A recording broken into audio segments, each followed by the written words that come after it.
The Neuro-Economist, caffeine is a lie. Your morning coffee habit is crashing your afternoon productivity. The myth of the morning jolt. If your day doesn't start until that first sip of coffee hits your bloodstream, you're not alone.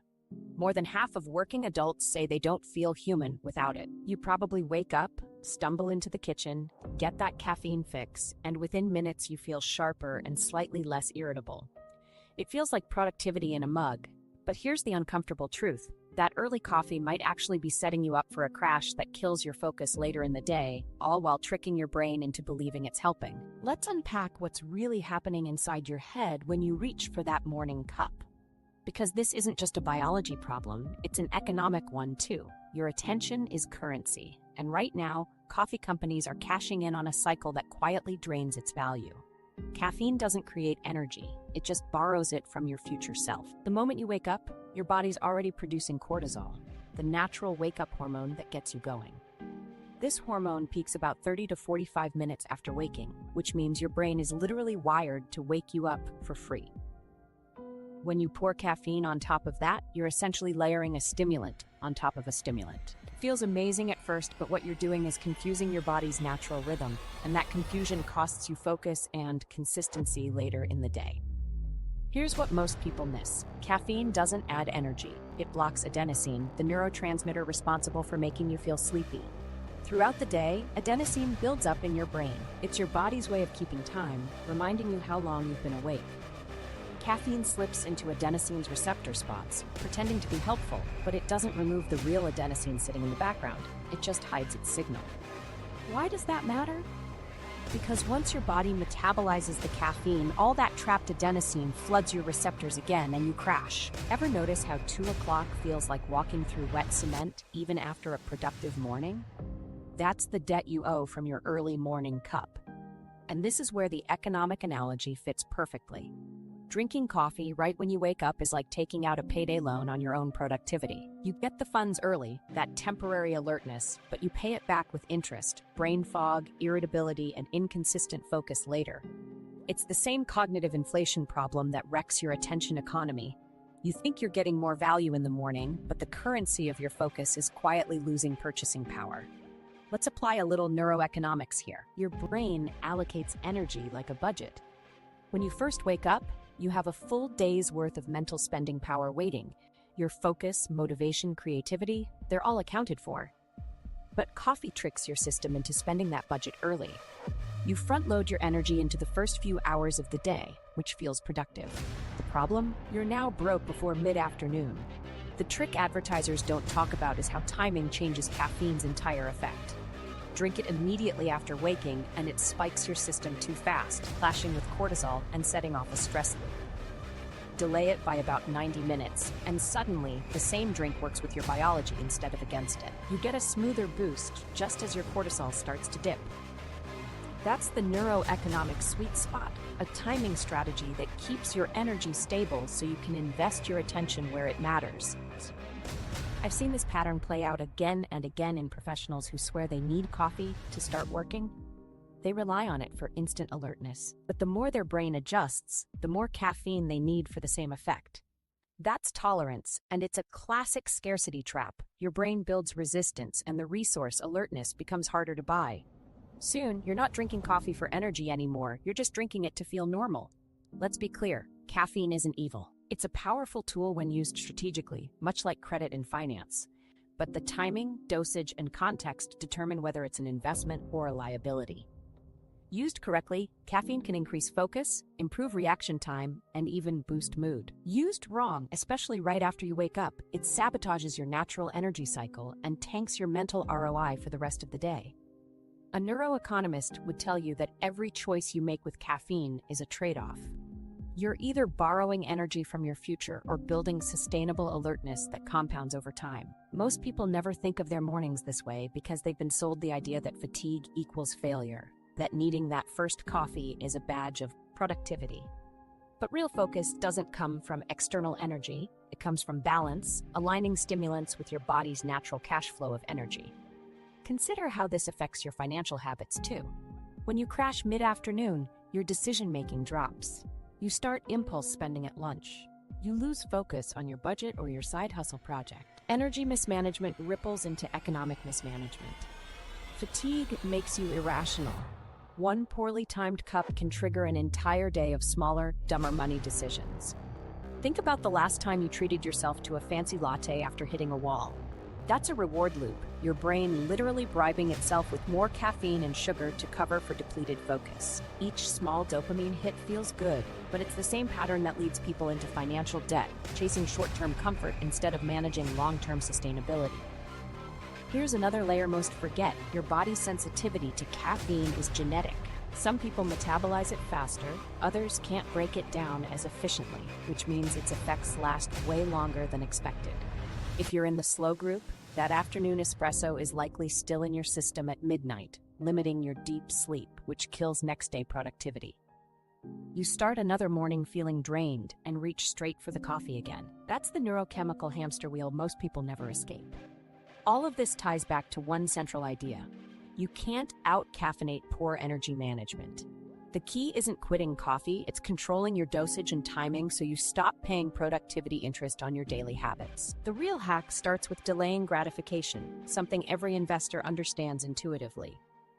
Coffee tastes better and works better once your natural alertness fades. That's when caffeine complements your body instead of competing with it. So the next time you roll out of bed and reach for that mug, pause. Give your brain a chance to wake up on its own. Let cortisol do its job for that first hour and a half. When you finally sip that delayed coffee, it's like injecting focus right when your attention curve starts to dip, not when it's already peak-loaded and short-lived. You'll notice the clarity lasts longer, and that dreaded crash doesn't hit as hard. That's how you shift caffeine from being a desperate fix into a long-term asset. Here's the takeaway: early coffee feels productive, but it costs you compound attention. Delayed coffee builds sustainable focus. In finance terms, the first is burning capital, the second is earning interest.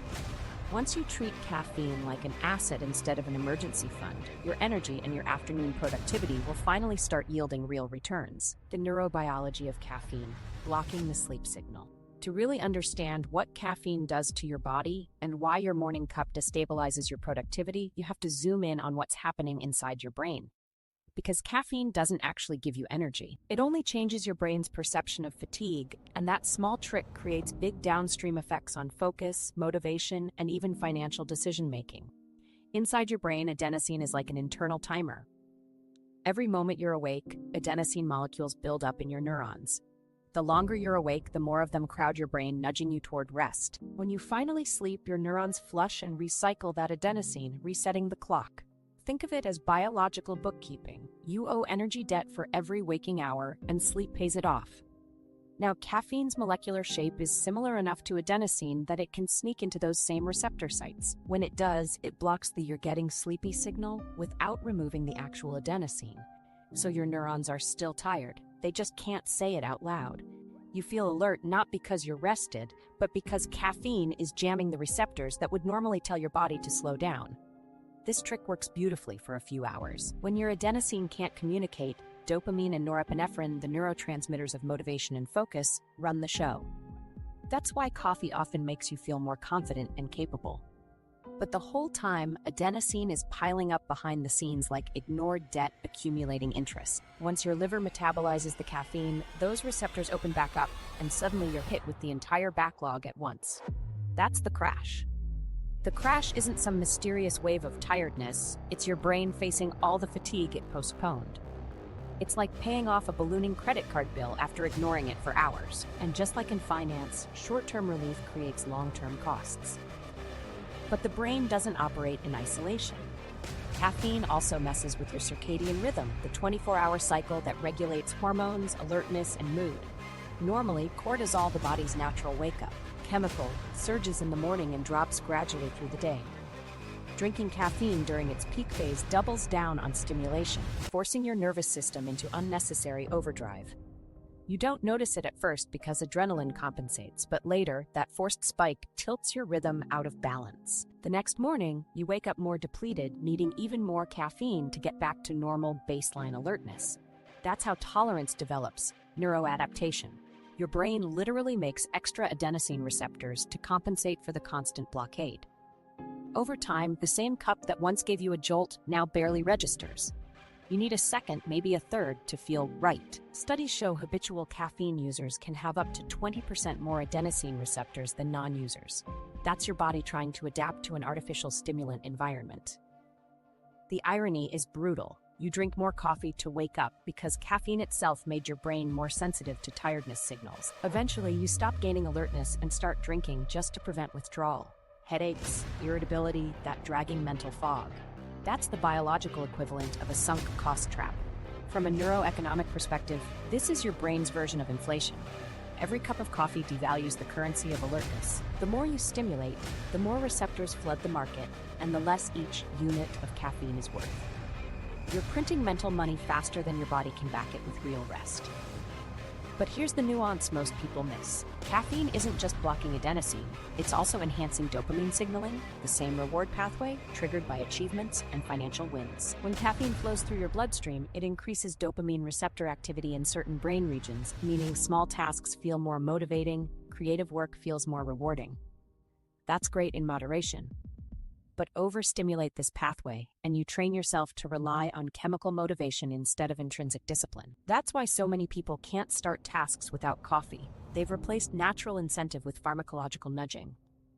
Let's talk about brainwaves for a second, because they connect directly to focus. Early in the day, your brain oscillates between alpha and beta waves, calm alertness shifting into active concentration. Caffeine tilts that balance sharply toward high beta waves, which heightens vigilance and reduces relaxation. For focused work, that sounds useful, but there's a catch. Beta overactivation keeps your nervous system in fight or flight mode. You're alert, but also tense, burning mental fuel faster. So yes, caffeine helps concentration short-term, but it does so by pushing your brain into an anxious efficiency, a state that's unsustainable for creative or strategic tasks. That's part of why entrepreneurs and traders who rely on strategic calm as much as energy often cycle caffeine carefully. They'll use it to amplify execution, but guard against relying on it for decision-making. Because caffeine heightens confidence, sometimes false confidence. People overestimate their focus when caffeinated, which can skew risk assessment and compound impulsive financial choices. In markets or personal budgeting, that's dangerous. Caffeine's half-life, the time your body needs to eliminate half of it, averages around 5 to 6 hours, though genetics can stretch it to 10. So even morning caffeine can linger well into evening, trimming deep sleep cycles. Cut deep sleep, and you reduce the brain's ability to consolidate memory and repair neurons. The next day, you feel less sharp and crave more caffeine. At macro scale, this is a feedback loop of accelerating fatigue disguised as productivity. And yes, your genes play a big role. People with a variant of the CYP1A2 gene metabolize caffeine quickly, meaning afternoon espresso barely dents their sleep. Slow metabolizers, on the other hand, can still have half their caffeine circulating at midnight. This difference is why your coworker can chug 3 Americanos and sleep fine while you lie in bed wide awake from one morning cup. Recognizing your metabolism type is the neuroscience version of financial literacy. It's knowing your personal risk tolerance before investing energy in something volatile. Zooming out again, think of your neurochemistry as an energy portfolio. Cortisol provides your base liquidity, predictable, renewable. Adenosine is your accountability ledger, tracking how much you've spent. Caffeine is leverage. It lets you amplify performance, but if misused, it magnifies losses. Smart investors use leverage strategically, never constantly. They time it for maximum gain and minimal downside. Similarly, using caffeine strategically, not immediately, not excessively, raises your performance ceiling without burning through your mental capital too early. So how does this translate to productivity management? Here's the practical. Neuroscience. When you wake, your adenosine levels are already at their lowest point. They've been cleared by sleep. Your brain doesn't need chemical help then. It needs hydration and natural light to start cortisol flow. The ideal window for caffeine is when adenosine begins creeping back about 90 to 120 minutes after waking. That's when your natural stimulant, cortisol, is tapering off and caffeine fills the gap. Used then, it blocks just enough adenosine to prolong focus without pushing your stress hormones sky high. Imagine 2 professionals. One drinks coffee immediately upon waking. The other waits 90 minutes. In the first case, caffeine overlaps with peak cortisol, causing an exaggerated spike that nosedives by early afternoon. That's when the crash hits. Foggy mind, poor willpower, the irresistible urge for another cup. In the second, caffeine arrives when cortisol dips, creating a smooth, extended curve of alertness that lasts much longer. Same compound, different timing, entirely different productivity outcomes. That's neuroeconomics in action, leveraging timing as an efficiency multiplier. Withdrawal is another underappreciated part of the biology. Miss your usual coffee window and adenosine floods unopposed, creating headaches, fatigue, and irritability. That's your body readjusting receptor sensitivity. Breaking the dependency requires patience, typically 10 days of reduced caffeine intake for tolerance to normalize. Afterward, a single cup becomes powerful again. Think of it as a reset on your brain's exchange rate between stimulation and focus. There's also a hydration factor. Caffeine is mildly diuretic, meaning it prompts water loss. Even slight dehydration offsets the cognitive boost caffeine provides by impairing oxygen flow to the brain. So pairing every cup with equal or greater water intake maintains performance and steadies heart rate variability, a key measure of stress resilience. Neglect that, and what feels like a focus slump might just be mild dehydration, magnified by caffeine's effects on the kidneys. Here's where physiology meets behavior economics. The illusion of needing coffee becomes self-perpetuating. The more you rely on it, the more your brain associates alertness with consumption rather than recovery. You start optimizing your day around caffeine breaks instead of energy cycles. This behavioral pattern, known as habit anchoring, ties external rewards to biological states. Once anchored, the absence of coffee feels uncomfortable even if you don't physiologically need it. You misinterpret normal morning grogginess as withdrawal, triggering another cup. Over time, that ritual becomes an autopilot expense of both money and neural balance. At scale, this explains global caffeine economics. Billions of people funding alertness through stimulation rather than rest. It's not a moral failure, it's biology monetized. Companies know you'll trade long-term productivity for short-term clarity, just like impulsive buyers trade savings for convenience. The neuroscience behind caffeine dependence mirrors the psychology of consumer debt, instant gratification masking delayed cost. When you understand how adenosine, cortisol, and dopamine intertwine, coffee becomes less an innocent beverage and more a neurochemical lever. Every sip changes how your brain budgets its energy, whether you're investing or overspending. The science is clear. Caffeine doesn't eliminate fatigue, it just hides the signal until the bill comes due. But awareness flips the equation. Once you see caffeine as a data point in your brain's financial statement, you can manage it strategically instead of reactively. Delay the first cup, match intake to your workload curve, and occasionally detox to restore sensitivity. The goal isn't to quit, it's to own the compound instead of letting it own you. Because in the end, your focus, like wealth, grows only when you understand what depletes it. And the first step is recognizing that every energy boost comes from somewhere. If not from rest, then directly from your future supply. When caffeine blocks the sleep signal, it feels like freedom. But that freedom operates on borrowed time. Managing it wisely turns coffee from a crutch into a calculated advantage, one that works with your brain's rhythm instead of against it. The cortisol conflict, why your 7 a.m. coffee is self-sabotage. Let's talk about cortisol, your body's built-in alarm clock. It's the hormone that wakes you up, sharpens your alertness, and prepares your brain for the day ahead. Think of it as your internal espresso shot, completely free and biologically optimized. When you open your eyes in the morning, your cortisol levels start climbing automatically. About 30 minutes later, they peak. That's your body saying you're awake, alert, and ready to go. The problem is most people don't let cortisol finish its job before dumping caffeine on top of it.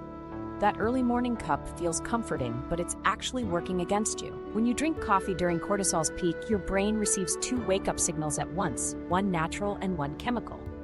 That double hit might give a quick buzz, but it throws your stress regulation off balance. Cortisol's job is to rise and fall smoothly throughout the day. Caffeine hijacks that natural waveform, flattening the rhythm into a jagged mess. You get a peak, a crash, and then another frantic surge when you reach for the next cup. Over time, your baseline alertness erodes. You literally condition your brain to depend on an external stimulant for what your body already does automatically. Imagine your nervous system as a stock market of alertness. Cortisol is the steady investor managing long-term growth. Caffeine is the day trader, aggressive, reactive, and overly emotional. When those two collide at 7 a.m., the result isn't stability, it's volatility. That volatility shows up as mood swings, inconsistent focus, and eventually, exhaustion. You might feel fine in the morning, but your mental bandwidth is burning faster than you can replenish it. Here's where things get more interesting. The timing of your coffee literally decides how long your brain stays productive later. When you drink caffeine while your cortisol is already climbing, you build tolerance faster. Your receptors desensitize, and caffeine's effectiveness drops. Your brain adapts by producing even more cortisol in response to stimulation. The short-term result is jittery energy. The long-term consequence is chronic fatigue. Your body starts operating as though it's under constant mild stress. That's why caffeine anxiety is so common. You're chemically simulating pressure your system doesn't actually need. Now, cortisol itself isn't bad. Controlled correctly, it's one of the most powerful motivators you have. It helps with attention, problem solving, and even goal setting. The trouble starts when it stays elevated for too long. Caffeine, when taken too early, keeps cortisol high past its natural peak. That overstimulates your sympathetic nervous system, your fight or flight circuit, which eventually dulls your sensitivity to calm focus. You become alert, but not present. That's the subtle difference between high energy and real productivity. Why does this matter economically? Because attention is your cognitive currency, and cortisol manages its circulation. Spend it too early through overstimulation, and you run out right when you need it most, during midday decision-making or late afternoon creative work. In neuroeconomic terms, you're committing cortisol inflation, issuing more stimulation than your biological market can sustain. The outcome looks like productivity, rapid-fire mornings, inbox zero, but it feels like depletion once noon hits. The smooth cortisol rhythm most people sabotage actually follows three primary peaks: morning, midday, and early evening. The first one occurs right after waking. The second, smaller bump happens around noon, giving a natural push to maintain momentum. Caffeine works best between those two when cortisol dips, roughly 90 to 120 minutes after waking. That's the alertness arbitrage, the sweet spot where caffeine enhances rather than competes with your physiology. You're effectively leveraging timing for better return on energy investment. Think about athletes. No one sprints during the warm-up phase. They build gradual readiness before full performance.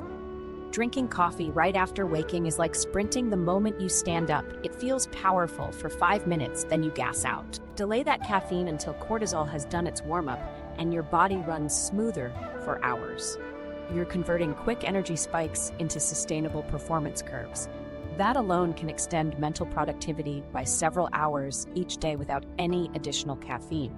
There's also a psychological loop tied to this. Early coffee amplifies reward sensitivity through dopamine, which feels good immediately, but undermines self-control. When caffeine hits your system before you've fully woken up, it tricks your brain into believing you've already accomplished something. That illusion reduces motivation to start real work. You've rewarded yourself before earning it, the same cognitive bias that drives impulsive spending. You essentially borrow motivation from your brain's reward system, leaving less available when tasks demand effort later. In practice, this shows up as mornings filled with scattered activity that feels productive but yields little progress.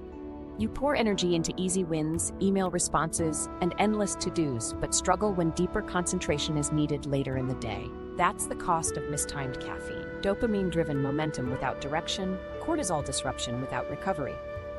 Over time, your body learns to crave pressure states just to feel normal.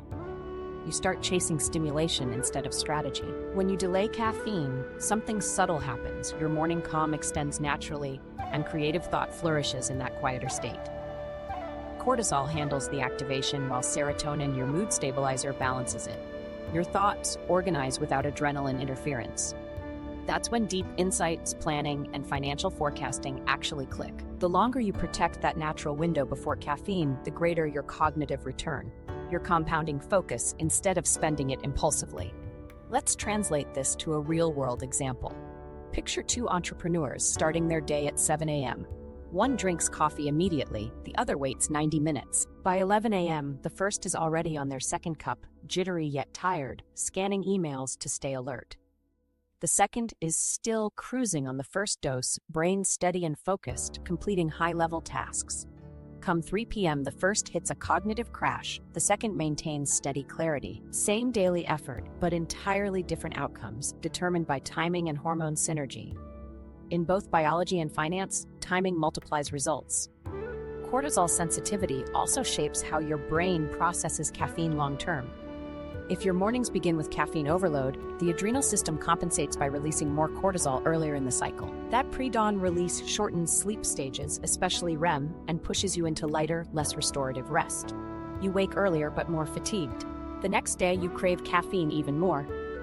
That's the morning coffee trap, a physiological loop of rising stimulation and declining recovery. Breaking it requires one simple intervention. Wait, the adjustment period feels strange at first. You might experience grogginess or sluggishness during those first 90 minutes. That's your natural cortisol system recalibrating after years of dependency. Give it a week. Within days, your body remembers how to self-start.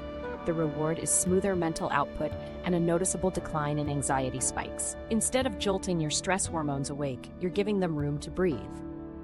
Over time, cortisol stabilizes and coffee regains its original magic because it's no longer competing with your biology. Another overlooked element is glucose regulation.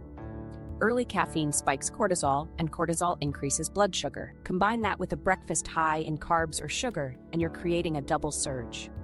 Your insulin spikes, then crashes, dragging your energy and focus down with it. That's why that perfect morning combo of coffee and a muffin leaves most people starving and sluggish by mid-morning. Delaying caffeine moderates that metabolic swing. Your body releases glucose more gradually, sustaining energy longer. It's the physiological equivalent of switching from a volatile penny stock to a stable index fund. Now, add the financial angle again. When your energy dips midday, you unconsciously start seeking rewards, dopamine substitutes in other ways. Maybe it's checking social media, online shopping, or grabbing another latte. Each small action feels harmless, but cumulatively, they drain time and focus capital. Early caffeine dependency extends far beyond biology. It shapes your microeconomic behavior. It primes you for impulsive gratification because your brain associates fatigue with failure and caffeine with quick relief. Recognizing that pattern is the first step to breaking the emotional spending loop that caffeine secretly fuels. You can even measure the change objectively. Track your productivity during a week of delayed coffee versus immediate consumption. Most people report steadier focus curves, lower anxiety, and fewer energy crashes. Their afternoons become more efficient, requiring fewer stimulants to maintain performance. You're essentially optimizing energy liquidity, reducing volatility, improving compound returns of mental output. Delaying caffeine isn't deprivation, it's intelligent portfolio management. Here's an even deeper nuance: cortisol timing shifts with your sleep schedule. If you wake at 5 a.m., your peak hits around 5:30. Wake at 8 a.m., it peaks closer to 8:30. So your ideal caffeine window moves accordingly, roughly 90 minutes after whatever your normal wake time is. Understanding that personal rhythm is more important than any universal rule. It's your biological clock dictating your financial rhythm of focus. Aligning those rhythms builds what neuroeconomists call resilient productivity capital, performance that compounds instead of fluctuating. So the real reason your 7 a.m. coffee sabotages productivity isn't that caffeine is harmful. It's that your timing treats stimulation as a substitute for rhythm. You're stepping on the gas pedal while the engine's already revving itself up. The smarter play is patience. Let cortisol rise naturally, then deploy caffeine as a targeted booster rather than a reflex. Use it when it supports your attention curve, not when it overlaps your natural peak. Once you master this, you'll notice the difference immediately: steadier mornings, calmer focus, consistent afternoons. That's not placebo, it's physiology optimized for compounding returns. Treat cortisol as your opening bell, caffeine as your midday investment, and your productivity economy finally starts paying real dividends. Because in neuroeconomics, as in finance, the timing of your moves determines the size of your gains or the cost of your crashes. The adenosine debt, understanding the inevitable afternoon crash. By the time your clock crawls toward 2 in the afternoon and your head starts feeling heavy, you're not just tired, you're paying off a neurological debt. Every minute you were awake, your brain accumulated adenosine, those little molecules that quietly count how long you've been burning fuel. The longer you stay up, the more adenosine piles up, whispering, "It's time to rest." When you first wake, that balance is reset. But once caffeine enters the story, the entire accounting system goes haywire. Think of adenosine as the brain's version of compound interest, but this interest works against you. Each hour of wakefulness puts a small charge on your cognitive balance sheet. Normally, the brain handles this beautifully. Adenosine builds in the background, gradually increasing pressure for rest until sleep clears the slate. Caffeine interrupts that process. It doesn't wipe the balance clean. It just stuffs tissue into the mailbox so you don't see the bills stacking up. While those blocked signals stay hidden, you keep working, thinking you're in control, until the caffeine wears off and every hidden bill hits your mental inbox at once. That crash isn't a mystery, it's a collection notice. The reason this matters for productivity is that your brain's performance curve isn't linear. It's cyclical. You operate best when you both spend and replenish neural energy intentionally. But our culture treats fatigue as a flaw, something to hack rather than heed. So most people hack themselves straight into exhaustion. The sleepiness that appears around early afternoon isn't laziness, it's biology reminding you that cognitive fuel has a price tag. Suppress it long enough, and your attention starts defaulting to lazy behaviors, scrolling, snacking, complaining, because you've literally depleted the metabolic currency that supports willpower. Let's walk through the neuroeconomy of that crash. Early caffeine blocks adenosine accumulation for several hours. But the adenosine doesn't stop forming, it's still produced at the same rate. Once caffeine levels fall, roughly 5 hours later, those molecules rush to reconnect with every receptor they were shut out from. You get a surge of fatigue that feels disproportionate to your sleep or effort. It's not that your workload suddenly spiked. It's that your brain's accounting system is reconciling hidden liabilities all at once. The human body, remarkable as it is, runs on feedback loops. When one loop is silenced artificially, another compensates. So while caffeine keeps adenosine signals quiet, your nervous system interprets the mismatch, alertness without true energy, as stress. That triggers cortisol and adrenaline to pick up the slack. Suddenly, you're powered not by sustainable focus, but by emergency resources. It works temporarily, heart rate up, awareness sharpened. But by afternoon, those reserves deplete and you're left mentally overdrawn. You might reach for another coffee, spiking stress hormones again, trapping yourself in a borrow and crash cycle that mimics the volatility of bad debt. Now, in neuroeconomic terms, adenosine debt functions like leverage trading. You're borrowing tomorrow's clarity to amplify today's output, and just like financial leverage, it multiplies both gains and losses. Skip recovery, in this case, sleep and rest breaks, and the interest on that borrowed alertness compounds as exhaustion, irritability, and poor decision-making. If you constantly bail yourself out with more caffeine, your system eventually stops trusting natural signals, numbing its sensitivity. The cost? The same tasks start demanding more stimulation for the same yield. That's declining productivity margin. Let's map this onto your typical day. You slam a coffee at 7 a.m., right as cortisol peaks.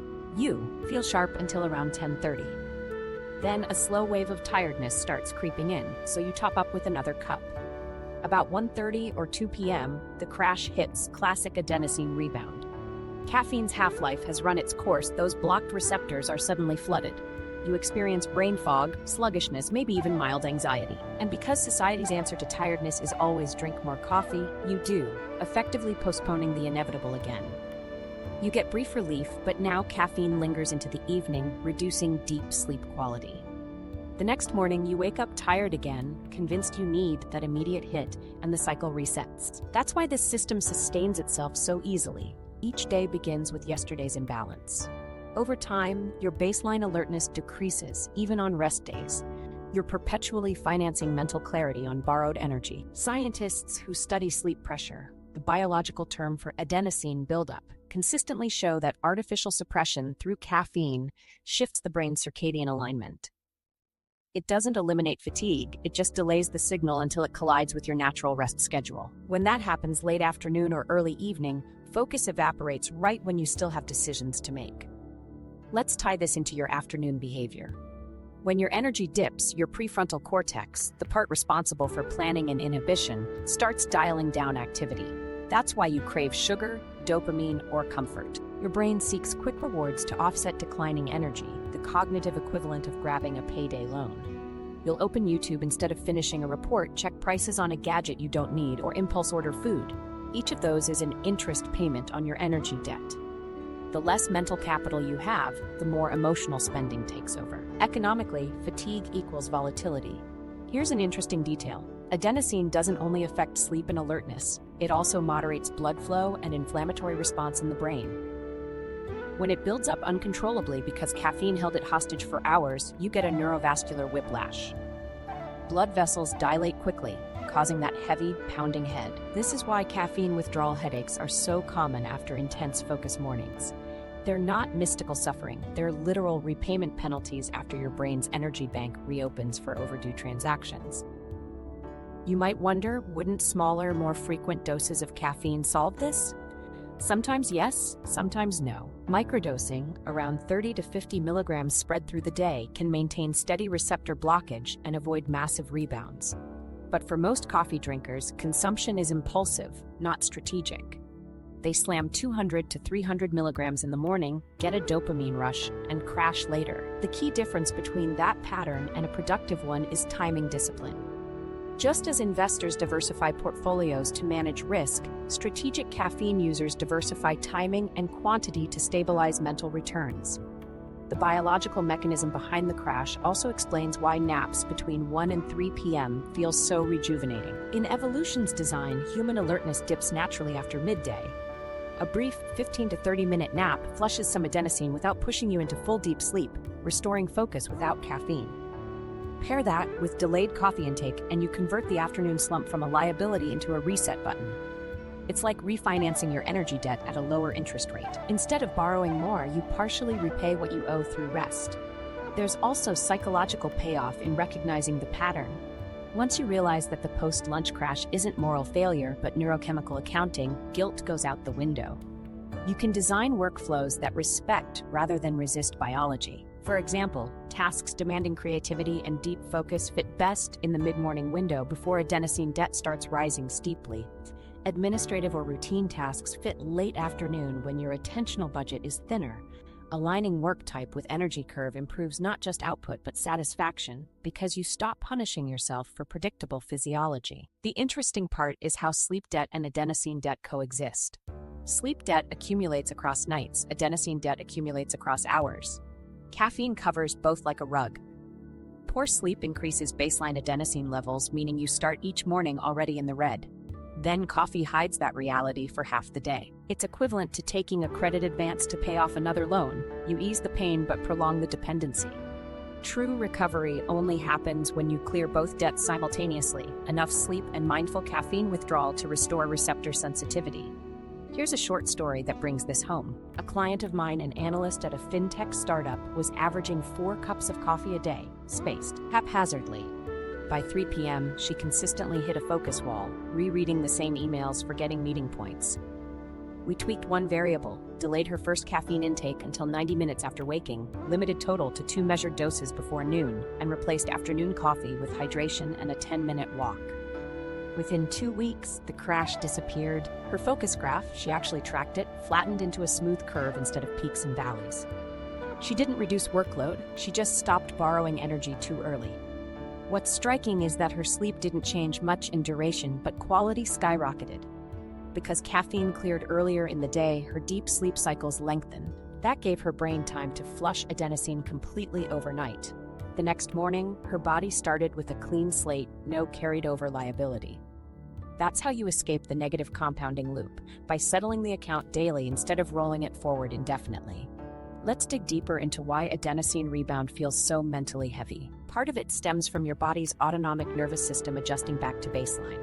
When caffeine fades, parasympathetic processes, digestion, relaxation, slower heartbeat suddenly reclaim control.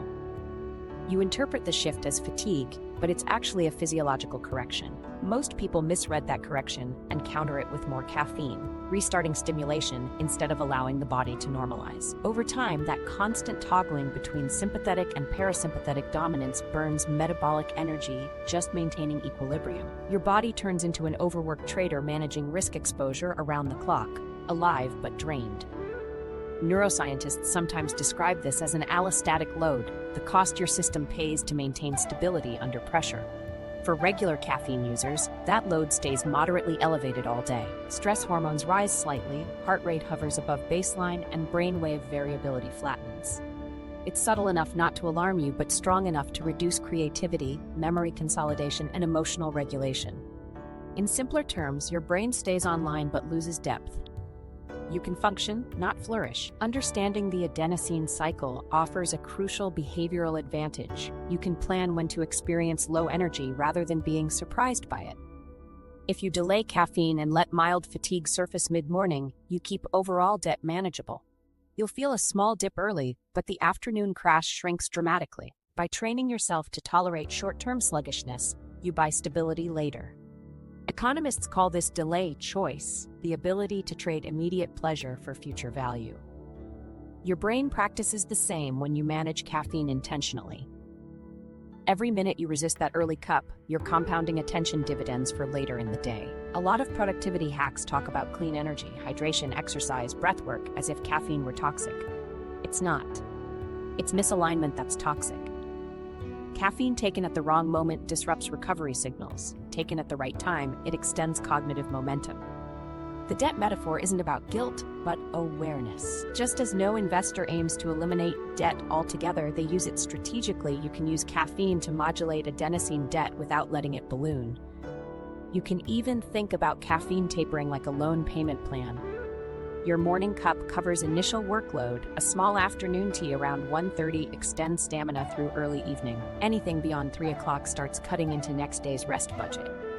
The goal is balance, keeping adenosine buildup gentle enough for bedtime to clear it fully. That way, your brain wakes without residual fatigue and doesn't crave immediate caffeine intervention.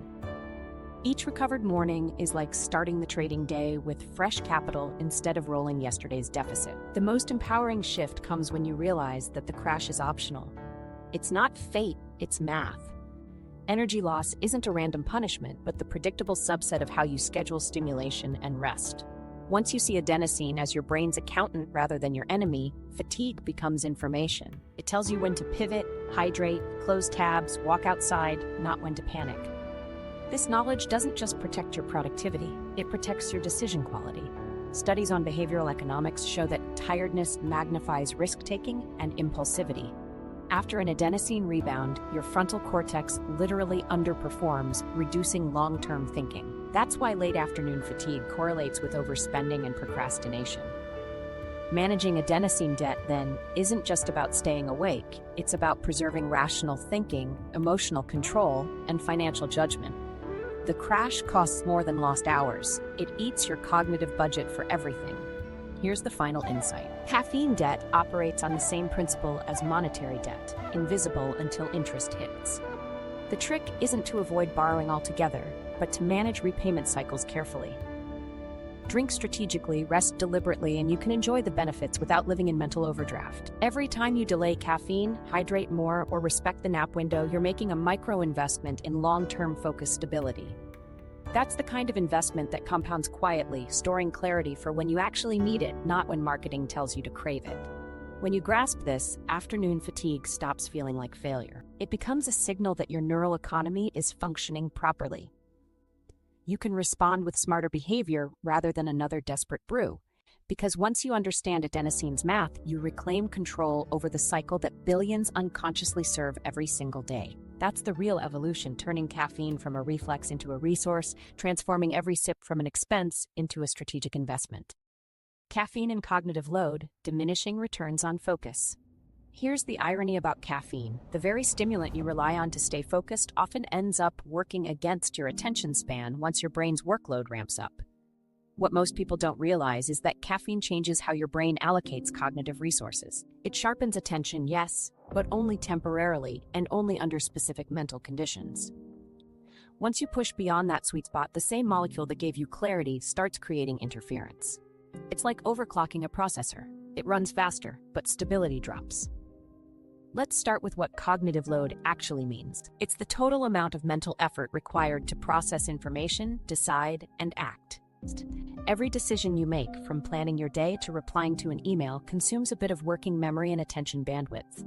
The more complex or unfamiliar the task, the greater the load. Caffeine temporarily boosts the efficiency of these circuits by increasing dopamine and norepinephrine availability. In simpler terms, it turns up the brain's volume knob on alertness. But turn that volume too high, and you distort the signal. For routine or mechanical work, catching up on messages, cleaning spreadsheets, that extra stimulation can be helpful. The tasks are predictable, so heightened focus translates directly into speed. But when your day involves deep reasoning, creative synthesis, or long-term decision-making, heavy caffeine often backfires. You become so wired on microfocus that your working memory drowns in detail. You can't hold big picture structures together because the stimulant narrows your field of view. It's the difference between a laser and a lamp, useful focus versus broad illumination. Both necessary, but not simultaneously. That's why caffeine feels like a miracle for repetitive output and a disaster for creative problem solving. The neural oscillations that underlie insight, the smooth transition between focused and defocused states, get disrupted by too much dopamine-driven alertness. Your brain becomes rigid when it should be flexible. You can push through the data, but you can't step back to connect dots. You trade strategic thinking for tactical execution, mistaking busyness for progress. There's a term for this in cognitive psychology, the Yerkes-Dodson law. It describes an inverted U-shaped curve between arousal and performance. Too little stimulation, and you're bored. Too much, and you're overwhelmed.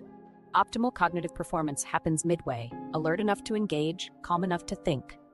Caffeine artificially boosts arousal. If you're understimulated, it lifts you toward that ideal zone.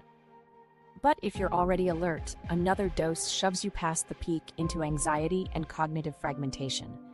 You start multitasking, doubting memory, rereading the same paragraph twice. That's not productivity loss by accident, it's overstimulation reducing bandwidth. From a neuroeconomic standpoint, this is an efficiency problem. The brain, like any market, allocates limited resources to high-value tasks.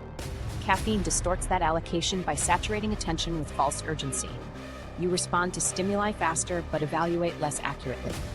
It's excellent for sprints, poor for strategy. Entrepreneurs know this intuitively. Caffeine helps you grind through operations, but makes visionary work, planning, negotiation, innovation harder.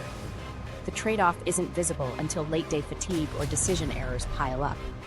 Now, think about how caffeine interacts with working memory, the mental scratch pad where temporary information lives. Studies show moderate caffeine intake around 150 milligrams improves short-term recall and reaction speed.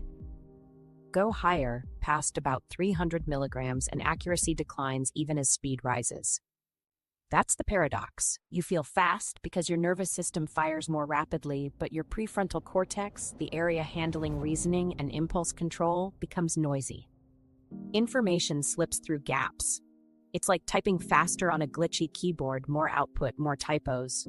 For complex cognitive work, financial analysis, coding, writing, or decision modeling, this matters enormously. Those domains rely on executive control, the ability to prioritize, suppress distractions, and update working memory.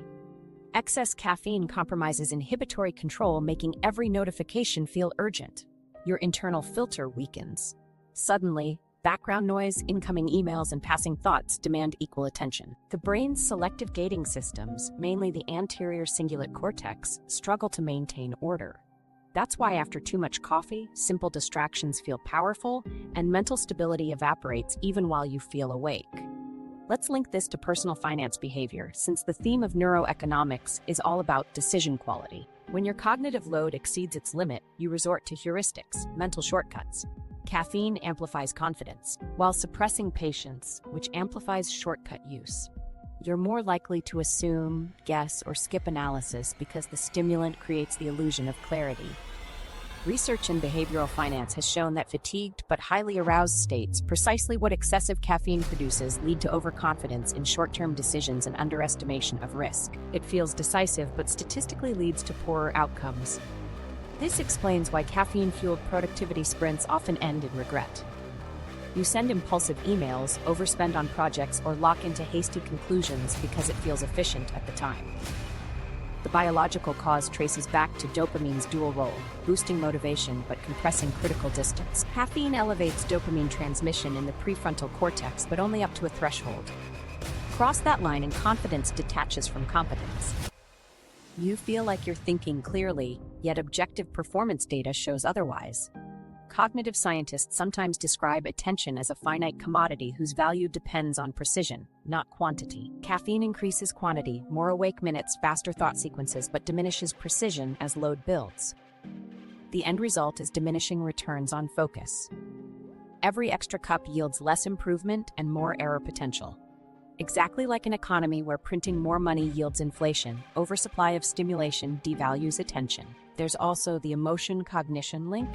Caffeine heightens amygdala responsiveness, meaning emotional signals, stress, frustration, excitement amplify faster. Under cognitive load, that emotional volatility compounds fatigue. Think about when you've been grinding all day on caffeinated focus and suddenly one small inconvenience, slow Wi-Fi, confusing email, feels infuriating.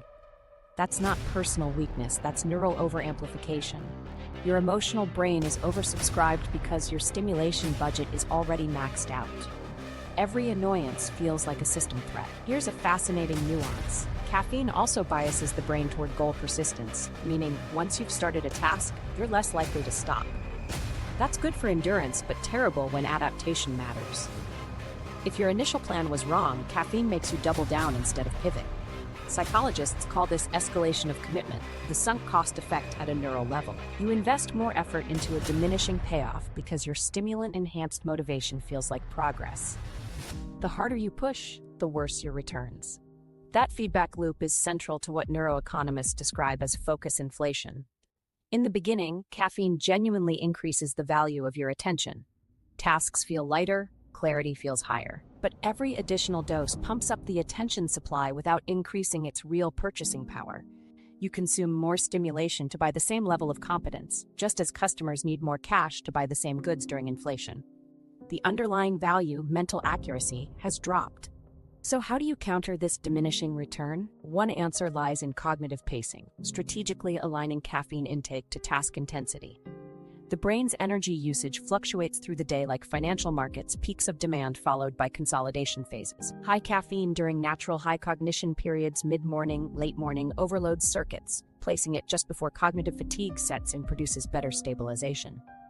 It's the same logic investors use to buy low, sell high stimulants work best when the brain's natural attention currency is affordable, not when it's already expensive. Some professionals manage this through microdosing, spreading tiny, timed doses throughout the day instead of front-loading. A shot of espresso every 2 to 3 hours maintains steady receptor engagement without overwhelming neurotransmission. Others pair caffeine with L-theanine, an amino acid found in tea that promotes alphawave.com. The combination maintains alertness but tames over-arousal, keeping you inside that optimal Yerkes-Dodson window longer. Essentially, it flattens the performance curve so caffeine yields consistent rather than peak-based focus. Another practical tool is what neuroscientists call cognitive defocusing. It's the intentional switch from focus to diffuse attention, allowing the brain to integrate information subconsciously. After heavy focus sessions, taking short breaks, walks, stretches, daydreaming resets neural oscillations. Caffeine without defocus eventually jams signal flow, breaks restore rhythm. Think of it as clearing cache memory before your system overheats. Without those periodic resets, caffeine exaggerates mental load rather than sustaining it. To visualize this, picture your brain as a trader managing numerous assets: memory, perception, reasoning, emotion. Caffeine gives the trader a burst of leverage to make faster trades. Initially, profits soar because the energy multiplier amplifies efficiency. But keep trading past capacity and noise drowns insight, decisions become reckless. The moment adrenaline replaces analysis, the market collapses. In cognition, that collapse shows up as burnout, anxiety, and procrastination disguised as busyness. Even microbehaviors reflect this overstimulation. When caffeine magnifies focus, fine motor restlessness, like leg bouncing or finger tapping, signals sympathetic activation. Your body channels excess energy physically because neural circuits are overcharged. That constant low-level motion further taxes glucose and oxygen usage in the frontal lobe. So while you feel productive, a measurable portion of energy goes into motion management instead of cognition. That's the hidden cost of hyperarousal. Here's where things connect back to the economy of attention society lives in. Businesses design environments that keep you caffeinated enough to consume. Coffee chains, corporate policies, even co-working spaces normalize endless caffeine accessibility because it maintains the illusion of continuous productivity. But from a neuroeconomic perspective, overcaffeination flattens collective innovation. When everyone's running on chemical focus with little rest variability, creative risk-taking drops. The culture rewards consistent throughput, not deep originality, an outcome as predictable as economic overproduction after stimulus overuse. Now, this might sound abstract, so let's ground it. Remember, any day you were deep into work after multiple coffees, you might have hit a streak of intense output, maybe 4 hours straight. Then suddenly, blankness, decision fatigue, irritability, cognitive paralysis. That abrupt collapse shows that neural efficiency wasn't sustainable. High caffeine temporarily suppressed your fatigue signals, but energy metabolism couldn't support the throughput indefinitely. ATP, the brain's actual currency, dropped, forcing involuntary slowdown. The crash wasn't laziness, it was the inevitable rebalancing of an overleveraged system. And because caffeine amplifies perceived capacity, people often interpret the crash as underperformance rather than biochemistry. They assume more caffeine will fix it. So they pour another cup, which briefly lifts alertness but deepens depletion. That feedback loop ensures the crash returns stronger next time. The result resembles asset bubbles, expanding stimulation followed by collapse. Eventually, the brain enforces deflation through exhaustion or burnout. Neuroscientifically, this manifests as reduced functional connectivity between the prefrontal cortex and parietal regions, networks responsible for executive control. High caffeine users performing complex tasks show more sporadic rather than synchronized activation. The brain works harder but less efficiently, consuming roughly 10% more oxygen for equivalent output. This inefficiency is literally measurable on fMRI scans. That's why people describe caffeinated problem solving as spinning wheels, lots of effort, little movement. So how can you sustain high cognitive load without collapsing? Ironically, the answer is rhythm, not intensity. Alternating caffeine-assisted sprints with recovery intervals mimics ultradian cycles, 90-minute natural attention waves. Using caffeine at the start of one cycle, then abstaining the next, keeps overall stimulation balanced. You leverage focus during peaks and allow replenishment during troughs. Over days, your adenosine and catecholamine systems recalibrate, maintaining stronger baselines with less chemical help. Another overlooked tool is nutrition. Caffeine depletes certain micronutrients, magnesium, B vitamins, vital for neural communication. When these drop, cognitive fatigue accelerates even if you're awake. Supplementing or ensuring a balanced diet extends stimulant efficiency. Think of nutrients as collateral, backing your energy currency. No collateral, no sustainable leverage. Let's revisit the diminishing returns curve from an experiential angle. The first cup of coffee delivers clarity and mood lift. The second helps maintain momentum. The third and beyond produce diminishing gains because receptor saturation prevents further signal increase. Beyond 400 milligrams a day, benefits plateau completely while side effects, anxiety, blood pressure, disrupted sleep mount. Yet consumers chase that original first cup high, just like investors chasing earlier yield during economic tightening. Recognition of saturation is the mark of a wise trader and a wise caffeine user alike. What's fascinating is how awareness alone can restore control. When people measure their caffeine-to-task ratio, say tracking focus after specific doses, they often discover breakpoint thresholds. For example, 1 cup sustains attention for routine emails, 2 cups help with analytics, but beyond that, creativity plummets. Once you map your threshold, caffeine becomes a precision instrument rather than a blunt tool. You invest stimulation exactly where it yields maximum cognitive ROI. Let's close the loop back to focus economics. The modern world floods you with choices competing for scarce attention. Caffeine offers temporary liquidity, extra concentration currency for the day's trades. But every borrowed hour of hyperfocus reduces tomorrow's reserves. Without regulation, you inflate your attention market to the point of collapse. Managing caffeine under cognitive load is essentially central banking for your mind, controlling interest rates of alertness so your thinking economy doesn't overheat. So here's the final takeaway from the Neuro-Economist's view. Caffeine isn't the villain, unmanaged load is. If you treat coffee as a tactical input tied to your brain's natural cycles instead of a blanket necessity, you transform it from a speculative stimulant into an asset class. Limit intake during peak clarity, use it deliberately during predictable dips, and track your crash patterns like financial metrics. Over time, you'll notice something remarkable. Your baseline alertness rises, even without caffeine. That's the dividend of properly managed stimulation. The principle is simple but profound. Stimulants yield returns only when scarcity exists. Drink coffee when focus is fading, not when it's abundant, and you'll harvest the compounding affect instead of inflationary burnout. Caffeine then becomes leverage that multiplies results instead of diminishing them, a calculated investment within your mental portfolio rather than a reckless bet. Because in the long run, sustainable focus isn't built on constant stimulation. It's built on knowing exactly when enough is enough. The hidden costs: sleep disruption, anxiety, and tolerance. The unseen price of that necessary morning coffee shows up most clearly where we least expect it, at night. Caffeine's half-life means that by the time you slip under the covers, a surprising amount of it is still floating in your bloodstream, quietly sabotaging your recovery. You might fall asleep just fine, but the sleep quality suffers. Deep sleep, the stage where memory consolidates, growth hormone releases, and your brain clears cellular waste, shrinks. Even losing 20 minutes of deep sleep a night compounds into something serious. Within a week, it's several hours of missed neural restoration. You wake groggy, reach again for the caffeine, and the loop tightens. Scientists call this phenomenon sleep fragmentation. You're technically asleep but bounce between lighter stages instead of sinking into restorative ones. Since caffeine enhances adrenaline and suppresses melatonin for several hours, your nervous system continues idling like a car engine left running. People often mistake that restlessness for insomnia or stress when it's just residual caffeine voltage preventing true rest. The brutal irony is that caffeine temporarily masks fatigue, but long-term, it multiplies it. When your brain lacks enough deep sleep, it hoards adenosine even faster, amplifying next-day sluggishness, and your dependence grows. This creates what neuroeconomists call a fatigue debt spiral. Picture a chart of diminishing returns. Each additional cup yields smaller productivity boosts while compounding nightly deficits. You start every day slightly more exhausted, yet the chemical drive convinces you you're fine. It's like a company burning cash to appear profitable. Numbers look good short-term, fundamentals collapse later.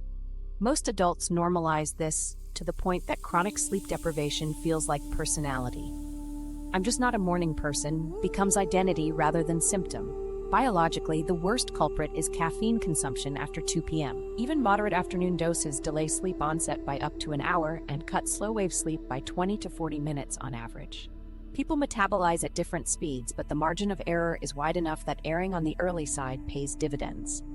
The trick isn't abstaining entirely, it's reintroducing natural fatigue cues. When caffeine exits earlier, melatonin secretion resumes on schedule, cortisol tapers, and your nervous system transitions smoothly toward rest.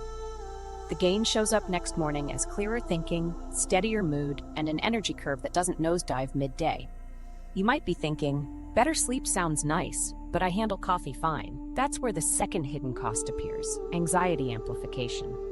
Caffeine stimulates the same biochemical network that mediates stress response, the sympathetic nervous system. Adrenaline release, elevated heart rate, narrowed attention. It's effective for emergencies but destructive when chronic. For people prone to anxiety, caffeine doesn't create new worry. It turns whispers into sirens. The difference between excitement and panic becomes microscopic, and regular dependence keeps that stress circuitry hypersensitive. From a neurochemical perspective, caffeine boosts noradrenaline, which sharpens focus yet primes the body for confrontation. If you start the day already under mild stress, emails, deadlines, bills, that extra dose turns vigilance into overdrive. Blood flow prioritizes muscles, not digestion. Breathing shallows, cortisol floods. The physical sensations mirror anxiety so closely, your brain mislabels them as emotional threat. Over weeks, this conditioned state rewires your interpretation of energy. You come to equate relaxation with boredom because calm feels foreign. Then you seek coffee to re-enter normal. That's how stimulation becomes emotional dependence. Tying this to financial behavior, stress hormones bias decision-making toward short-term relief. High caffeine anxiety skews the brain's valuation systems, increasing impulsive purchases or risk-taking.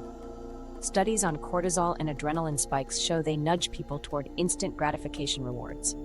That's the Starbucks irony. You buy coffee to function, but the chemical it delivers also heightens your susceptibility to buy impulsively elsewhere. The stimulant strengthens reward-seeking circuits, the same ones marketing exploits. So in truth, that anxiety isn't only psychological, it fuels microeconomic behavior. Let's break down tolerance, the third cost hidden beneath the daily routine. Every time caffeine occupies adenosine receptors, the brain adapts by building more. It's a regulatory mechanism. When something frequently blocks tiredness signals, the body increases their number to maintain balance. The more receptors you have, the more caffeine you need to achieve the same level of alertness. After about 2 weeks of consistent use, tolerance can reduce caffeine stimulant advantage by roughly half. For heavy users, the morning brew no longer provides a boost, it simply returns them to baseline performance. That's the dirty secret of caffeine tolerance, its illusory productivity.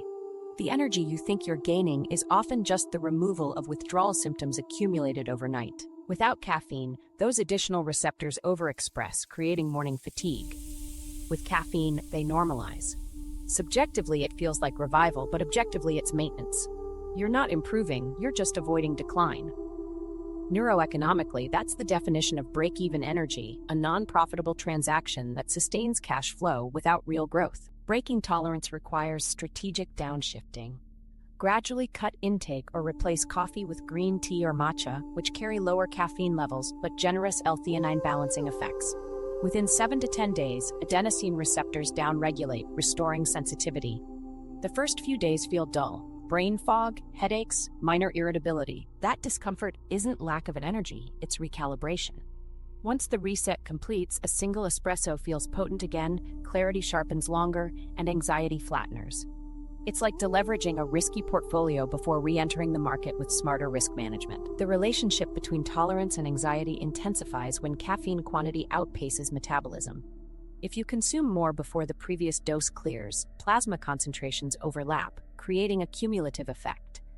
The heart's pacemaker cells, responsive to adenosine inhibition, stay overexcited, producing palpitations and jittery restlessness. For some, this becomes chronic anxiety, misdiagnosed as panic disorder. Eliminating late-day caffeine often resolves it faster than therapy or medication. Yet culture distorts the logic. Exhaustion is weakness, productivity is moral virtue. It's not. It's physiology mismanaged for convenience. Let's also factor in how caffeine interacts with nutrients involved in calming neurotransmission, magnesium and GABA especially. High caffeine intake increases urinary magnesium loss, which indirectly amplifies anxiety and muscle tension. GABA, the brain's primary inhibitory chemical, gets suppressed, lining the brakes that keep excitatory circuits balanced. In plain terms, the more coffee you drink, the poorer your capacity to relax. The body reads relentless stimulation as crisis. Over months, that baseline tension bleeds into sleep onset difficulty and emotional volatility.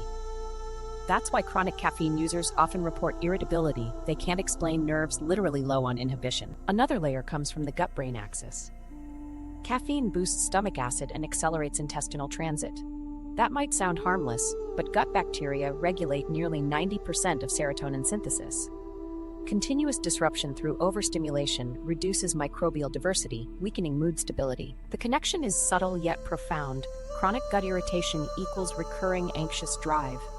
Ironically, many people chase coffee precisely to counter moods that caffeine partially created.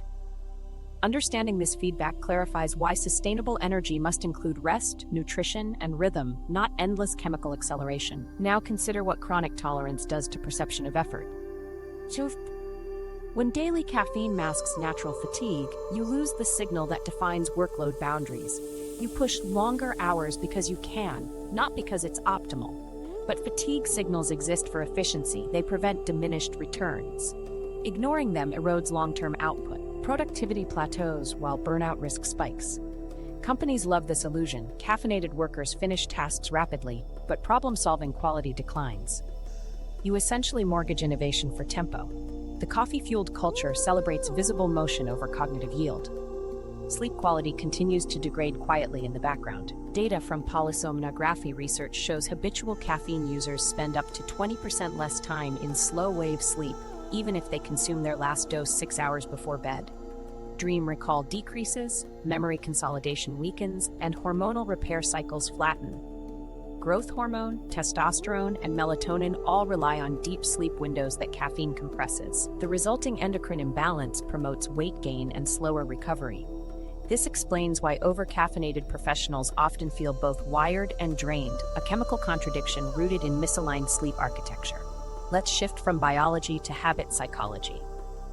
Every daily coffee acts as a conditioned cue, a moment your brain links to purpose. You smell the brew, reward anticipation kicks in, dopamine fires, and you associate that state with readiness. Over time, the behavior becomes identity, the coffee person archetype. Removing caffeine temporarily threatens that self-image, which is why withdrawal feels existential rather than physical. You're not only losing a stimulant, you're losing a ritual of certainty, a habit loop shaped by social narrative. Recognizing this dissolves guilt associated with reduction, it's behavior modification, not deprivation. Anxiety also hides behind coffee's cultural symbolism. The phrase "let's grab coffee" translates to productivity, connection, even intimacy. Declining caffeine can feel like social friction. Yet the actual shared value isn't the drug, but the pause, the ritual of transition between tasks or conversations. Decoupling caffeine from those moments lets you keep the psychological benefit without paying the physiological tax. Try herbal alt drinks or decaf as placeholders. The companionship remains unchanged, but sleep and calm rise steadily. Now, if we integrate tolerance, anxiety, and sleep disruption into one framework, we get a self-reinforcing economic model of fatigue. Caffeine disturbs sleep. Poor sleep increases stress sensitivity. Stress drives consumption. Consumption builds tolerance, requiring higher doses that further impair sleep. That loop generates continuous energy inflation. You need more chemical input to buy the same amount of alertness. Long-term, your brain devalues rest entirely, just as markets devalue currency after excessive printing. Breaking it restores scarcity value to rest. Suddenly, 8 hours of sleep feels abundant again. The biological repair process starts surprisingly fast. Within 3 caffeine-free days, adenosine receptor density begins normalizing. Cortisol rhythms smooth within a week. By the second week, deep sleep rebounds, emotional reactivity drops, and baseline motivation returns without chemical assistance. These aren't placebo effects, they're measurable neurochemical equilibria reasserting themselves. Many people describe the phase as quiet energy, fewer peaks, longer sustained clarity. That stability marks true productivity maturity, the point where alertness isn't rented from caffeine but owned through balance. There's also financial spillover here. Chronic sleep disruption increases spending on convenience, delivery food, ride shares, late-night online shopping, because fatigue erodes patience for effort. Anxiety amplifies fear of missing out buying and trading impulses. Tolerance drives literal costs. Progressive caffeine habits mean higher expenditure on premium brews, supplements, and time lost to jittery inefficiency. Cumulatively, over years, a few dollars a day compounds into thousands in both money and missed performance. The hidden cost of excessive caffeine, then, isn't just neural, it's economic drain disguised as routine. A practical strategy to escape: treat caffeine reduction as asset reallocation. Gradually lower volume to rediversify your energy portfolio. Shift some stimulatory dependence toward natural returns: movement, hydration, light exposure, breathing. Each adjustment buffers sleep quality and trims anxiety volatility. Over months, your brain relearns intrinsic alertness cycles.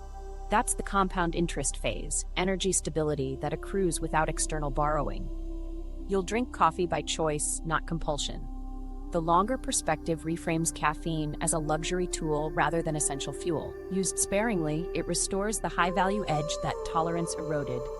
You begin to experience caffeine again rather than coexist with it numbly. Sleep deepens, anxiety eases, daily focus stays consistent. That's the sustainable dividend of balance. The hidden costs vanish not through abstinence, but awareness. By auditing your caffeine economy, just as you would your finances, you separate necessity from habit, investment from expense. And once you see the pattern clearly, the calculus changes. You stop chasing alertness and start building it.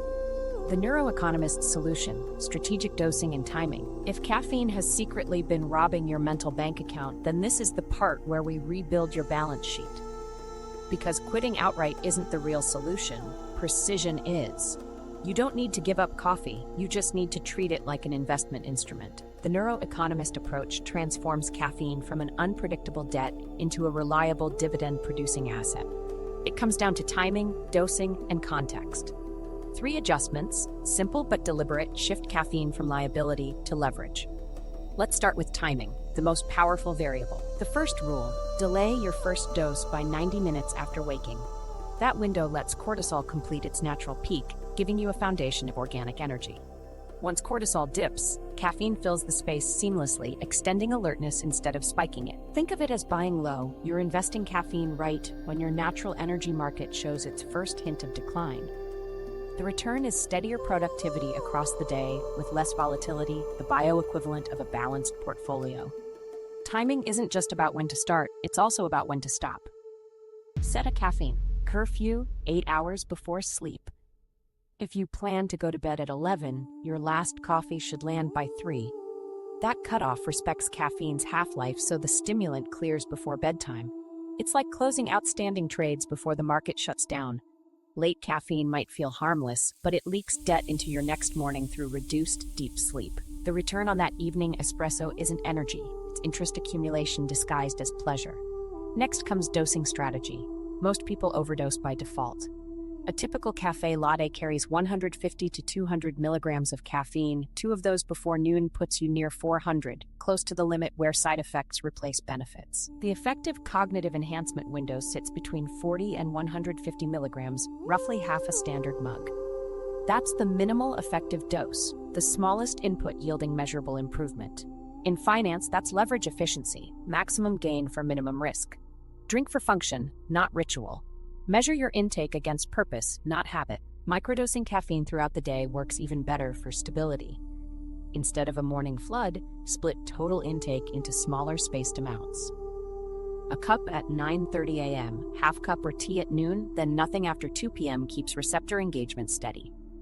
Small pulses maintain mild stimulation without triggering receptor oversaturation or adenosine rebound. Your brain experiences consistent clarity rather than alternating peaks and valleys.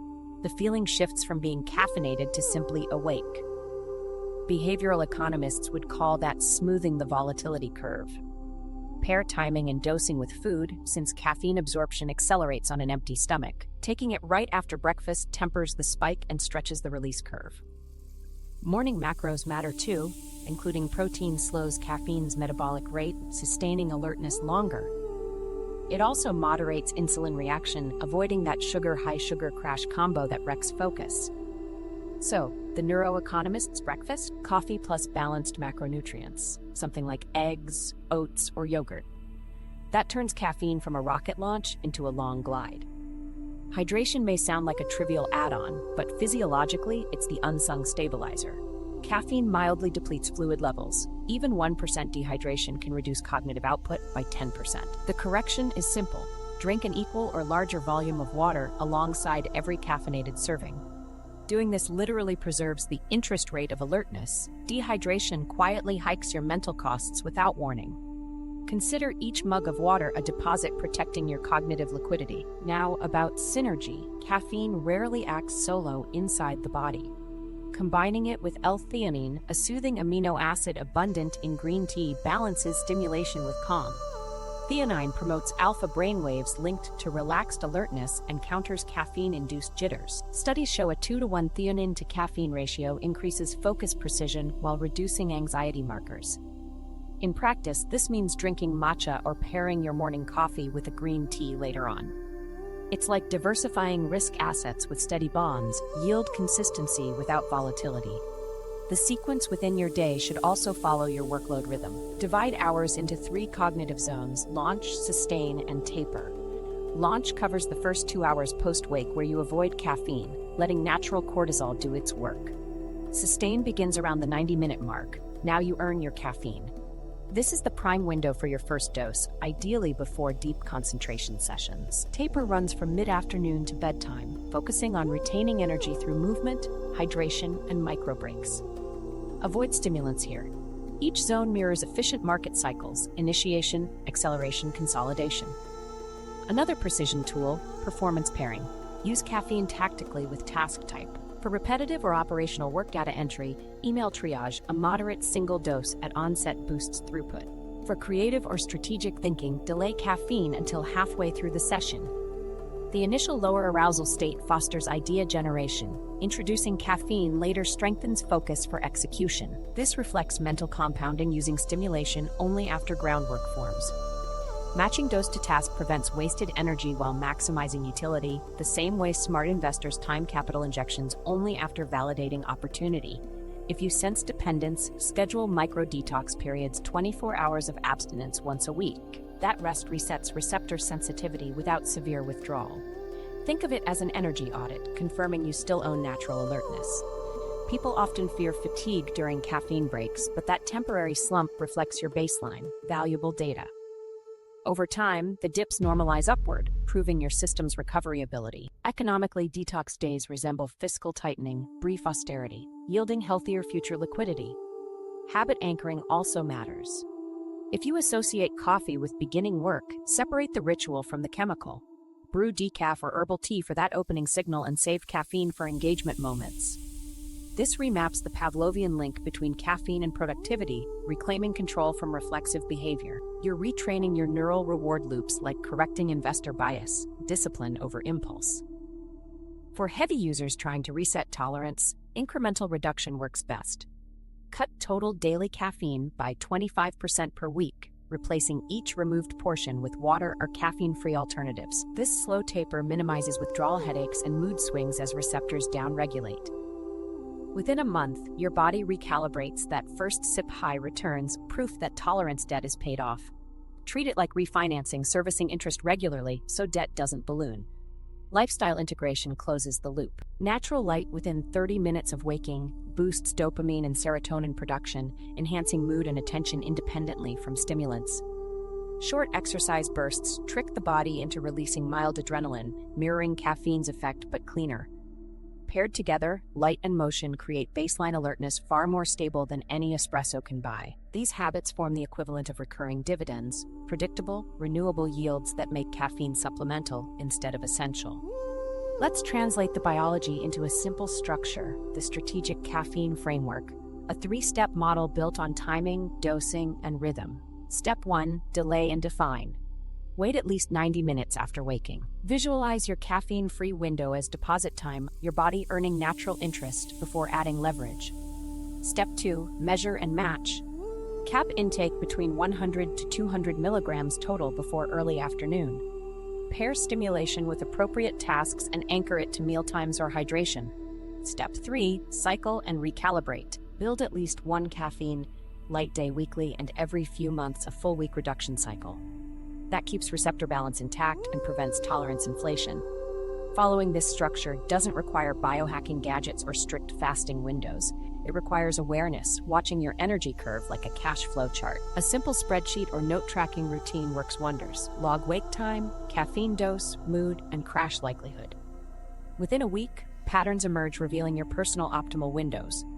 When you master those, caffeine stops owning you. You're the fund manager of your focus economy. Behavioral psychology reinforces this method through intrinsic reward shifting. When you delay caffeine and feel the natural clarity surge, document it mentally. Associate satisfaction with patience, not instant relief. That retrains your dopamine circuit away from dependence and towards self-efficacy. You're rewarding restraint over reaction, the same mindset separating disciplined investors from gamblers. The end result? Calm energy, consistent creativity, and sharper economic judgment. The environmental context deserves mention. Office culture glamorizes caffeine excess, bottomless carafes, mid-meeting refills, branded coffee runs. Normalize precision instead.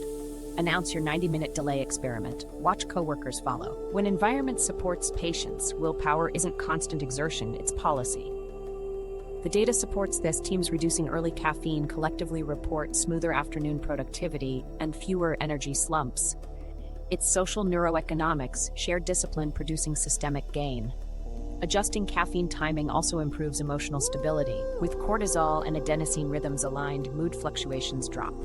Decisions once fueled by stress quiet down, and you start perceiving tiredness as neutral data, not defeat. That shift lowers anxiety baseline, easing everything from team communication to financial decision-making. Your stimulus response curve evens out. You're not spiking emotionally with every challenge. Steady neurochemistry equals steady returns.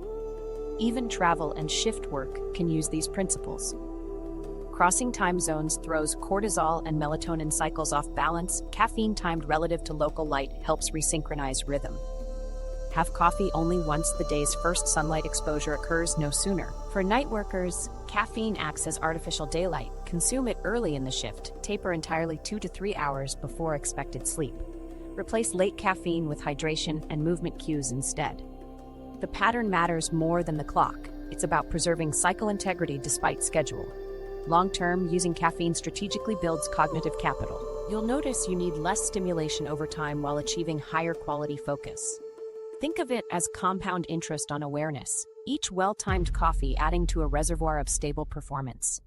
The margin of clarity you gain translates directly into smarter decisions, fewer impulsive purchases, calmer negotiation responses, better risk assessment. It's all the same principle, capital management, except the asset is attention. Let me give you an example that perfectly demonstrates this shift. A data analyst I worked with used to drink 2 giant coffees before 9 a.m. By 2 p.m., his productivity nosedived, and he'd chase another cup just to stay alert. We restructured his schedule: hydration and bright light first hour, then coffee at 9:30, smaller refills at 11 and 1, none after 2. Within 10 days, crashes vanished. Accuracy stats from his data models improved 10% because his focus stabilized longer. More importantly, he described sharper calm, less reactive meetings, steadier confidence, same caffeine quantity, different distribution. That's neuroeconomic optimization at work. The goal isn't iron discipline or caffeine guilt. It's yield management. Coffee isn't an enemy, it's a leveraged asset, powerful when rationed, destructive when abused. By aligning its timing with hormone cycles and task intensity, you become the central banker of your own energy system. Small, consistent regulation outperforms occasional overcorrection every time. So going forward, treat each cup like a calculated investment, delayed until biology asks for support, limited to the effective dose, spaced through the day, and paused before recovery hours begin. Sleep becomes deeper, focus stretches further, anxiety settles, and that first sip regains its sense of reward. That's your compounded return, the steady growth of mental wealth built on informed stimulation. Your challenge this week is simple. Don't quit caffeine, schedule it. Track wake times, first doses, and sleep quality for 7 days. Adjust until the pattern clicks, because once you experience sustained clarity without the afternoon debt, you'll see why neuroeconomists don't chase energy, they manage it. Coffee stops being fuel and starts being equity in your attention portfolio. And when you master that, your brain finally works like your finances should: stable, diversified, and always compounding. The Productivity Protocol: non-caffeine energy alternatives. Now that we've exposed caffeine's hidden taxes, the natural question is, what replaces it? Because productivity doesn't mean quitting stimulation, it means managing energy with better assets. The good news is your body already has several renewable energy sources that outperform caffeine once you understand how to unlock them. Let's build a productivity protocol that powers your focus without addiction, crashes, or chemical inflation.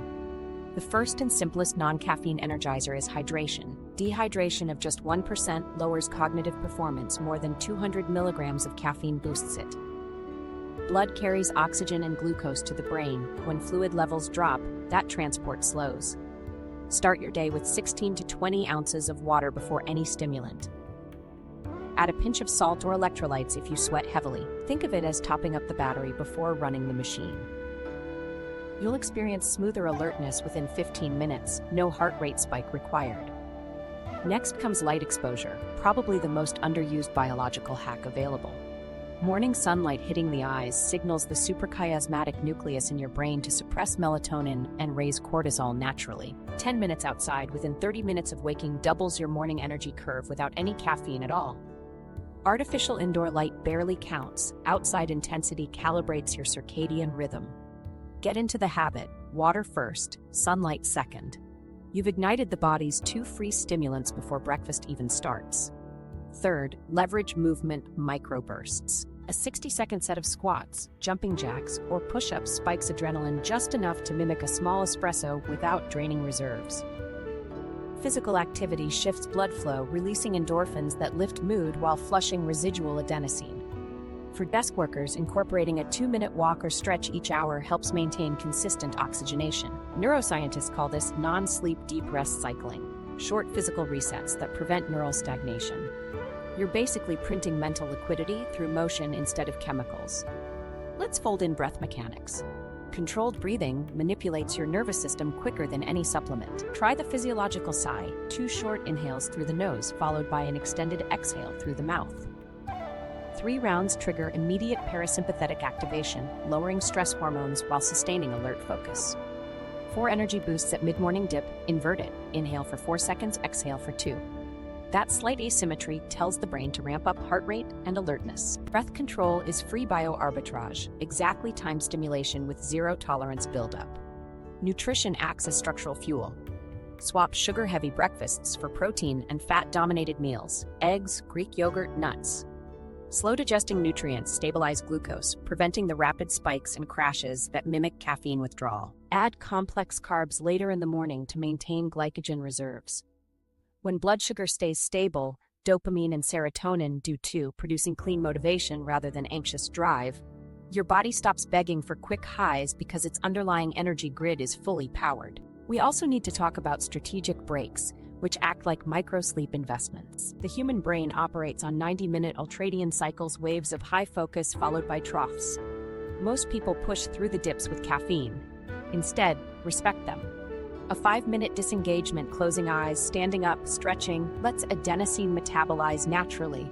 You'll emerge sharper than if you'd powered through with another latte. Navy researchers call this controlled recovery periods. It's using downtime as productivity compound interest rather than loss. Another potent non-caffeine enhancer is temperature regulation. A quick cold water face rinse or 30-second cold shower blasts your vagus nerve, forcing a shift from rest to alertness. The sudden temperature contrast elevates norepinephrine and dopamine up to 200% briefly. It feels uncomfortable for 10 seconds, then clarity floods in. Unlike caffeine, the effect fades gradually without crash. Combine that with warm light exposure and you've rebooted your alertness system for free. Don't overlook music tempo as a neuromodulator. Songs paced between 120 and 140 beats per minute. Think upbeat instrumentals, synchronize heart rate and reaction speed. Playing energetic music while starting work triggers dopamine release similar to caffeine's initial stage but keeps cortisol flat. After 30 minutes, shift to slower rhythm, around 80 BPM, to sustain calm focus. You're guiding your brainwave frequency through auditory pacing. Cheap, reversible, and effective. Let's integrate mental hygiene. One overlooked stimulant thief is attention clutter, the 50 open tabs and endless notifications draining executive bandwidth. Each one costs glucose and dopamine hits. A simple ritual before deep work: close unnecessary windows and silence phone alerts for 60 minutes. The clarity that follows often eliminates the need for stimulation because distraction, not fatigue, was the real leak. Mental order produces perceived energy, entropy steals it. Now, for those who feel caffeine's motivation is irreplaceable, experiment with dopamine-positive rewards not tied to consumption. After completing challenging tasks, indulge in micro-rewards, short walks, quick text to a friend, or favorite playlist track. This replaces coffee's emotional payoff with behavioral reinforcement. Your brain reassociates effort with satisfaction, restoring intrinsic motivation circuits weakened by years of external stimulation. It's neuroplastic productivity re-education. Circadian alignment also amplifies baseline energy. Aim for consistent sleep-wake windows 7 days a week. Going to bed within the same 45-minute range stabilizes melatonin onset. In turn, morning cortisol peaking becomes predictable, making natural wake-up easier, no alarm stress. Add 30 minutes of evening light dimming and device blackout to preserve melatonin flow. Quality rest compounds. One good night equals measurable edge in concentration and emotional regulation. That consistency is the most powerful energy reserve you can own. Let's design a daily protocol that integrates all these. Upon waking, drink water, step outside for sunlight, move lightly, and breathe deliberately. Hold off caffeine or skip it entirely. At breakfast, fuel with slow carbs and protein. Every 90 minutes, reset posture or walk briefly.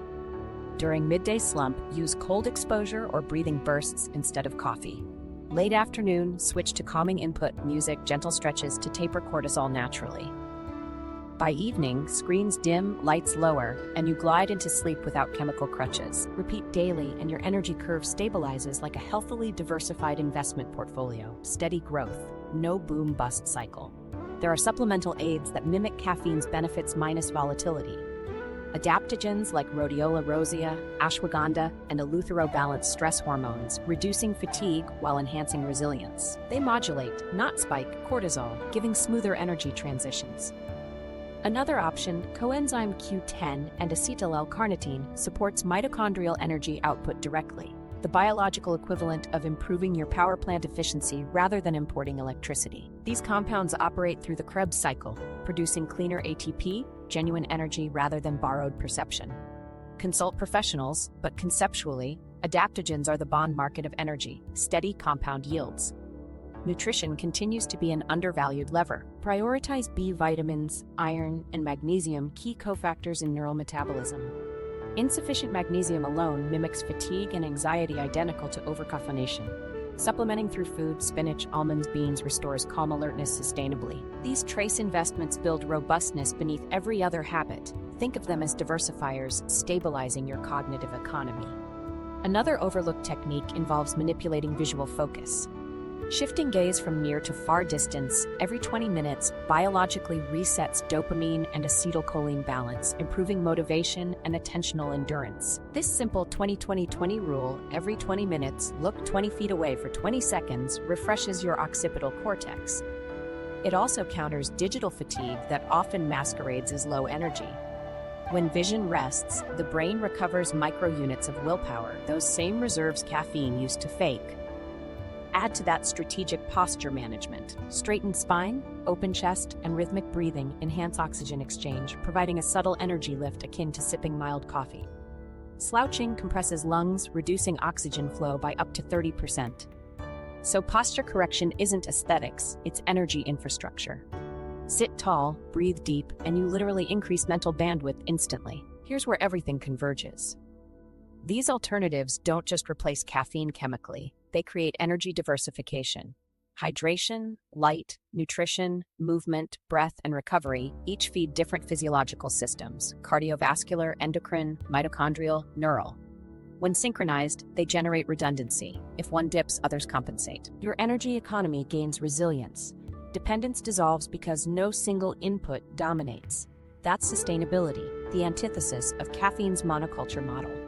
Implementing this protocol rewires the reward system gradually. Week 1, your body may crave old stimulation, that's detox turbulence. By week 2, circadian smoothness emerges, morning way. QPS feel gentler, afternoons hold steadiness. By week 3, baseline mood lifts as hormonal oscillations narrow. After a month, caffeine becomes a choice again, not a chain. Productivity no longer depends on chemical leverage, it derives from biological alignment. Imagine this protocol as a portfolio review. Caffeine was your high-risk stock, volatile, sometimes lucrative, often draining. Hydration, light, movement, sleep, and balanced nutrition are the dependable dividend assets. Breathing, posture, and breaks are hedging instruments protecting against burnout. Combined, they transform daily energy management from speculation into strategy. You might wonder if these soft tools can rival caffeine's sharp kick. The answer lies in compounding. Caffeine offers a 15-minute surge followed by slope decline. Biological methods deliver smaller gains each, but stack continuously across hours. The cumulative area under that curve, total alertness energy, is far larger. The curves may look quieter, yet they sustain throughput with zero crash. Just like steady investment beating day trading, slow energy wins. Let me give you tangible comparisons. 1 glass of water plus 10 minutes of sunlight boosts alertness approximately equal to 50 milligrams of caffeine. A brisk 3-minute stair climb provides the same effect as 100 milligrams lasting nearly an hour. Cold shower plus controlled breathing doubles dopamine baseline for 2+ hours, something 5 espresso shots couldn't do without side effects. These aren't metaphors. They're measurable effects from studies on thermogenesis and neurotransmitter regulation. The math already favors nature. What matters most, though, is perception. Once you stop expecting instant chemical reward, the subtle rhythms of natural energy start feeling powerful again. Calm alertness replaces jittery drive. You sense focus returning like steady income instead of gambler's luck. That's the psychological liberation behind this protocol. You transition from borrowing to earning energy. Each aligned habit is a deposit into your brain's productivity fund. So tomorrow morning, skip the rush. Start with hydration, light, and breath. Keep caffeine, if you choose, as an optional midday instrument. Track how your mood and focus flow over a week. Chances are you'll feel less anxiety, steadier thoughts, and newfound patience. The biggest surprise? You may still love coffee, but now you control its role in your energy economy rather than letting it dictate yours. That is authentic productivity freedom, a diversified, resilient portfolio of alertness built on rhythm instead of reliance. Reclaiming your natural energy cycle. If there's one truth this entire discussion proves, it's that energy has always been yours. Caffeine doesn't create it, it just rearranges it. Every early sip, every crash, every restless night has been part of a loan you didn't realize you were signing. But unlike financial debt, the energy economy of your brain offers instant forgiveness the moment you change how you manage it. And the entry cost is just awareness. The first step to reclaiming your natural cycle is recognizing the pattern. Energy follows rhythm, not routine. Your body already manufactures alertness through cortisol peaks, temperature shifts, and light exposure. When you chase stimulation before those systems finish warming up, you're borrowing from tomorrow's potential. Wait, observe, and you start to notice how your focus flows. Some mornings bloom slower, others spark fast. When you respect that curve instead of overriding it, productivity stops feeling forced. Rebuilding that rhythm looks simple on paper. Wake, hydrate, move lightly, soak in sunlight, breathe, then pause. Let natural chemicals like cortisol and serotonin handle the launch sequence. 90 minutes later, when mental energy begins its first dip, deploy caffeine if you want, not before. That small timing adjustment can reshape an entire day. Morning feels grounded, afternoons stretch longer, and nights quiet down naturally. You're no longer managing crashes, you're managing cadence. Every part of your neurochemical system is built for cycles of effort and rest.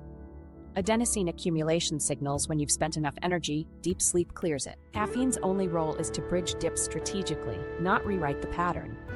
Think of it like using credit to fund a valuable project, not to buy temporary relief. Your mental capital should compound with each day of balanced rest, sleep, and deliberate use of stimulation. To reinforce that stability, act like a portfolio manager of your biology.